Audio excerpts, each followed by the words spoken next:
जिस पर्व पर, जिन त्योहारों पर जिन जिन देवताओं की अर्चना अनिवार्य है उनकी चर्चा का बल महत्वपूर्ण है। अर्चा लक्षाधिका प्रोक्ता चर्चैव परमात्मना। शास्त्र कहते हैं 1,00,000 बार भगवान की अर्चा करो और एक बार केवल चर्चा करो, एक बराबर फल होता है। अर्चा लक्षाधिका प्रोक्ता चर्चैव परमात्मना। इसलिए अर्चा से अधिक चर्चा का महत्व रखा गया। बड़े बड़े विद्वान मनीषी गण, बड़े बड़े सिद्ध तपस्वी योगी जन मिलकर के भगवान के गुणानुवाद अवश्य श्रवण करते हैं और बोलते हैं। बोलकर अपनी वाणी को पवित्र करते हैं और सुनकर अपने कानों को पवित्र करते हैं। क्योंकि कभी कभी अर्चा माने पूजा करते करते मन भटक जाता है। शरीर तो पूजा करता जा रहा है लेकिन मन कहीं और होता है।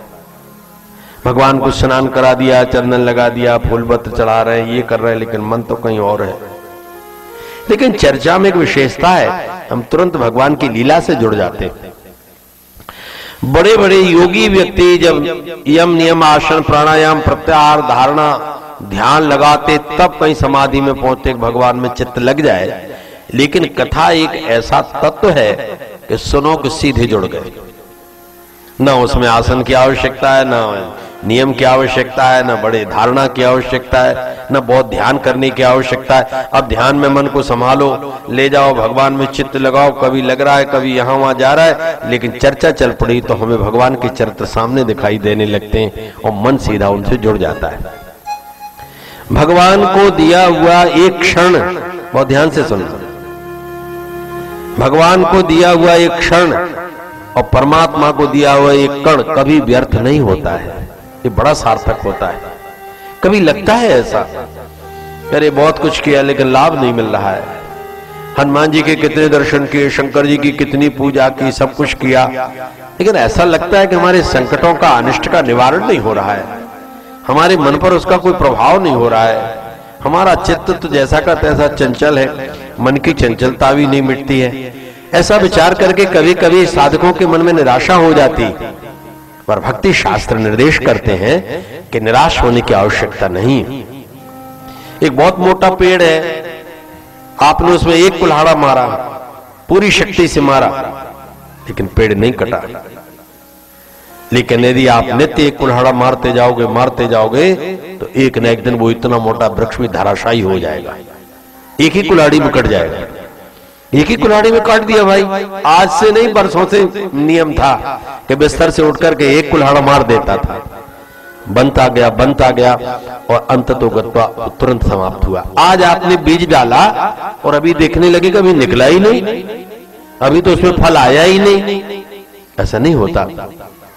आज बीज डाला है, जब बड़ा होगा, पुष्पित होगा, पल्लवित होगा, तब 4 महीने बाद फसल हाथ में आएगी। तब आम का वृक्ष 10 वर्ष के बाद फल देगा। इसी प्रकार से साधना में निराश होने की आवश्यकता नहीं है। आपका एक क्षण भी, एक बार भी नाम लिया है, धर्मशास्त्र कहते कभी कभी व्यर्थ नहीं जाता। वो जमा हो चुका है, वो डिपॉजिट है। कभी आप एक एक रुपया डालते गए। छोटे छोटे बच्चे गुल्लक भरते, कभी 4-4 हजार 10-10 हजार हो जाता है। ये कैसे निकल गया 10 हजार? न देने वाले को पता रहा कि हमने कब दिया, न डालने वाले बच्चों को पता रहा कि हमारा इतना रुपया हो जाएगा। कैसे हो गया ये? ऐसे ही भगवान की आराधना और साधना की जाती, वो कभी किसी क्षण भी निष्फल नहीं जाती, वो व्यर्थ नहीं जाती। संकट के समय में, चाहे लोक का संकट हो चाहे परलोक का संकट हो, आपन्ना संस्थितिम घोराम, ये संसार तो आपत्तियों का घर है। यन्नाम विविशो गृणन, भागवतकार कह रहे इसमें पांव पांव पर संकट है। कोई सुखी नहीं रह सकता, कोई भी। चिंता सापिन को नहीं खाया। गोस्वामी जी प्रश्न कर रहे कौन है, बता दो, एक भी बता दो। हाँ का कोई नहीं मिल रहा। सभी के मन में कोई ना कोई कांटा लगा ही हुआ है।